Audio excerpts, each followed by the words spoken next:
અમદાવાદ શહેરમાં serial chain snatching ગેંગનો LCB zone 1 દ્વારા મોટો પર્દાફાશ કરવામાં આવ્યો છે। નવરંગપુરા વિસ્તારમાં મહિલાની સોનાની ચેન તોડી ફરાર થયેલા 2 આરોપીઓને પોલીસે ઝડપી પાડ્યા છે। આ સમગ્ર ઘટના સીસીટીવીમાં કેદ થઈ હતી, જેને આધારે પોલીસે 500 થી વધુ ફૂટેજ ચકાસી આરોપીઓ સુધી પહોંચવામાં સફળતા મેળવી હતી। ત્યારબાદ પાલડીના નારાયણનગર વિસ્તારમાં વોચ ગોઠવી પંકજ પરમાર અને લક્ષ્મણસિંહ ચૌહાણને ઝડપી પાડવામાં આવ્યા હતા।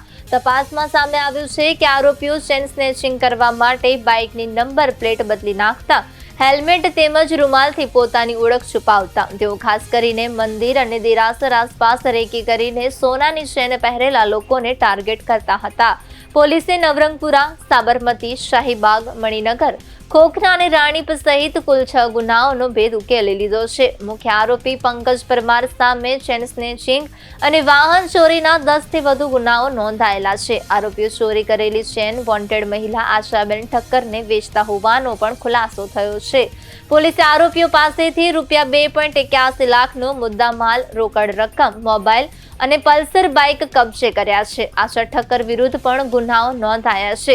મહત્વની વાત એ છે કે તેના પતિનું ગરફોડ ચોરી કેસમાં કસ્ટડિયલ મોત થયું હતું। હાલ નવરંગપુરા પોલીસે આરોપીઓની ધરપકડ કરી વધુ તપાસ શરૂ કરી છે। અમદાવાદ શહેરમાં નવરંગપુરા પોલીસ સ્ટેશનમાં 8 મે 2026ના સવારના સમયે એક ચેન સ્નેચિંગનો બનાવ બનેલો હતો।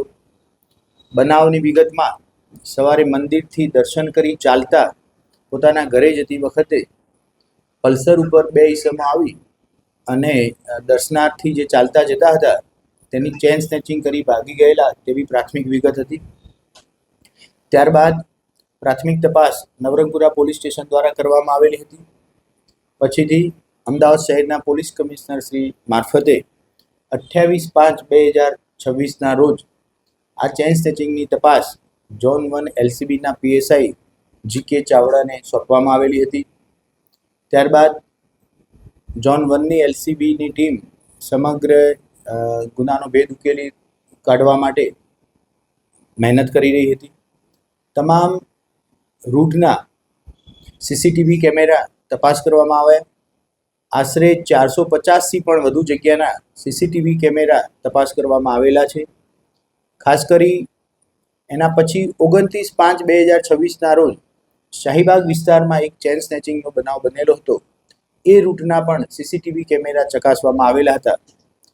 તમામ સીસીટીવી ચેક કરતા એલસીબીની ટીમ એ નતીજા ઉપર પહોંચી કે પલ્સર ઉપર આવેલા 2 ઈસમો કે જેને ખાનગી બાતમીદારો દ્વારા બતાવવામાં આવતા અને હ્યુમન રિસોર્સિસનો ઉપયોગ કરતા બંનેના નામ પંકજ શંકરલાલ અને લક્ષ્મણસિંહ ચૌહાણ બંને છે। ત્યારબાદ એમની રોજે રોજની શું મૂવમેન્ટ છે તેનો અભ્યાસ કરી 10 દિવસ સુધી તેમની વોચ રાખવામાં આવી। ત્યારબાદ તેઓને વાસણા વિસ્તારના નારણપુરા ખાતેથી આજરોજ પકડી પાડવામાં આવેલા છે।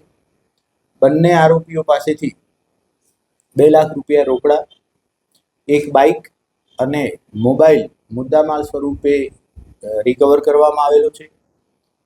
તમામ ચેન સ્નેચિંગ બાદનો મુદ્દામાલ તે કોને આપે છે એવી પ્રાથમિક પૂછપરછમાં નાના ચિલોડા ખાતે રહેતા આશાબેન ઠક્કર નામના આરોપીને મુદ્દામાલ જે ચોરીનો છે તે એમને આપી એમની જોડેથી રોકડ રૂપિયા લઈ લે એવી પ્રાથમિક વિગત બહાર આવેલી છે।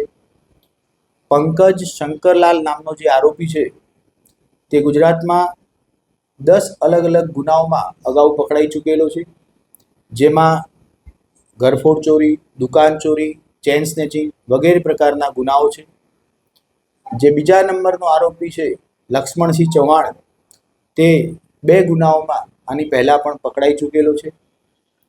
મુદ્દામાલ રાખનાર આશાબેન ઠક્કર આની પહેલાં ગુજરાતમાં અલગ અલગ 8 જગ્યાએ આ જ પ્રકારનો ચોરીનો મુદ્દામાલ રાખવા અને ચોરીના કેસમાં 8 વખત અલગ અલગ જગ્યાએ પકડાઈ ગયેલા છે।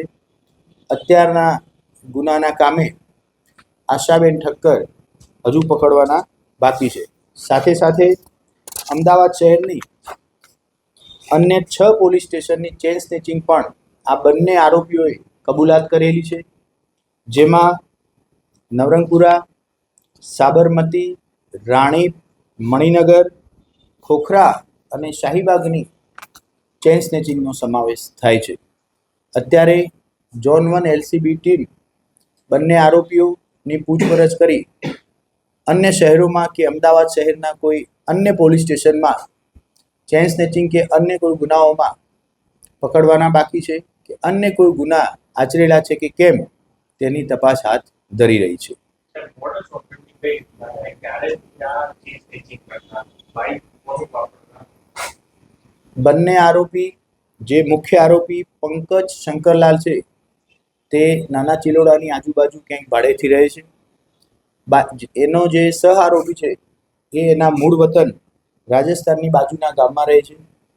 જ્યારે પણ આ લોકો ચેઇન સ્નેચિંગ કે કોઈ ઘરફોડ કરવાના પ્લાન બનાવે ત્યારે સહ આરોપી રાજસ્થાનથી અહીંયા પંકજ શંકરલાલના ઘરે આવી જાય. પંકજ શંકરલાલ જે મુખ્ય આરોપી છે તે એનું પોતાનું પલ્સર બાઇક વાપરતો. ડ્રાઇવિંગ સીટ ઉપર પંકજ શંકરલાલ બેસે અને પાછળની સીટ ઉપર લક્ષ્મણસિંહ ચૌહાણ બેસતો.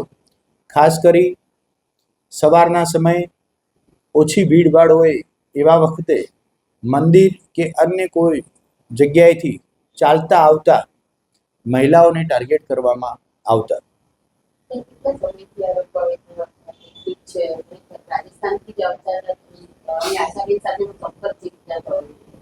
છેલ્લા 2 વર્ષથી આ બંને જણા નાની મોટી ચોરી અને ચેઇન સ્નેચિંગના ગુનાઓ કરવાની ટેવ ધરાવતા હતા. શરૂઆતમાં આશાબેનનો એકવાર અજાણતા જ સંપર્ક થયેલો. ત્યારબાદ જે મુદ્દામાલ છે એ આશાબેન ઠક્કર રાખી એમને ચોક્કસ પ્રકારની રકમ હેન્ડઓવર કરતા આ રીતે કાયમી સંપર્ક એમનો સ્થાપિત થયેલો હતો.